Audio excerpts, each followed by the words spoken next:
Module 5. Okay, so this week we're still looking at primary and secondary sources. I'm going to attach to this announcement the Shapiro Guide to Primary, Secondary, and Tertiary Resources. Also, keep in mind, primary sources, they're not contextualizing. They're not explaining. They're not giving the history of. They're not telling you how it was implemented. For example, the Native American, the Indian Removal Act of 1830, that's a primary source.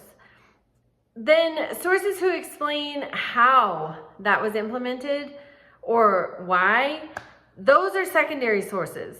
They might even be encyclopedias, which would be more tertiary sources. So keep that in mind. Primary sources, they're not explaining themselves.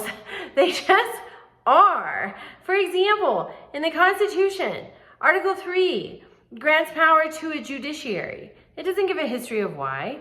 It just grants power to the judiciary. That's a primary source. Things that explain why, those would be secondary sources. So try to keep that in mind. It is confusing, but it's really important that you get it down because this week's assignment, you are getting a collection of 5 sources and they are secondary sources. Secondary sources, I think, are a lot easier to come by. There's so many more of them. You know, primary sources, there's one. But then there can be multiple secondary sources explaining that primary source or contextualizing or giving historical background or something like that. Also, these sources need to be cited in APA format. And you're finding one source. So it's not, okay, I did a search and here's the search. No, you find one source. You know, so you're finding 5 individual sources, and really be sure the guidelines and rubric is linked in the Module 5 assignment. Please read it, consult it. It tells you exactly what to do.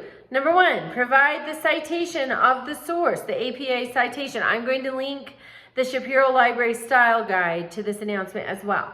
Then briefly summarize the source, and it helps you do that. What's the main idea? What are 2 or 3 key points? Easy.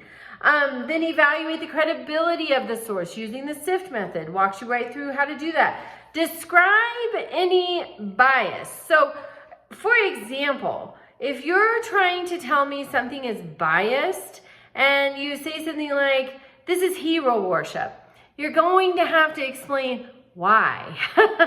Why is it hero worship? What is it about it? What is it about the author? Or what is it about the time period in which it is written? Because history is impacted due to the time period in which it is written. For example, a study of the Civil War that's written in 1870 is going to be completely different than a study of the Civil War that's written in 1970. There's 105 years of hindsight, and we see that the consequences more played out over time. Plus, 1870, their history of the Civil War is going to be written through an 1870 lens. A 1970 lens is going to look completely different. So you need to consider what's the time period, and you're going to know when it was written because of your APA citation. You have to list the year. So that's one thing on bias. Also, you need to look at the author. Who is writing it? And what is it about them? You know, do just the slightest bit of research to find out. Then you can tell me why it's biased. And that's really helpful. Okay, also you're going to explain the relevance of your source to the historical event. Remember, all of these assignments we're doing lead up to the Module 7 project, which is in 2 weeks. So this week, be sure and read the required resources, review the Module 5 guide, take the Module 5 quiz, and complete the assignment. There's no discussion this week, so that's kind of nice, a little bit of a breather. But really try to dig into those sources to really learn what's a primary source, what's a secondary source, because that is something you're going to need as you go forward in your education and life. And being able to evaluate sources is so helpful just as a person as you consume news and information throughout your life. So Please reach out to me with questions and have a wonderful week.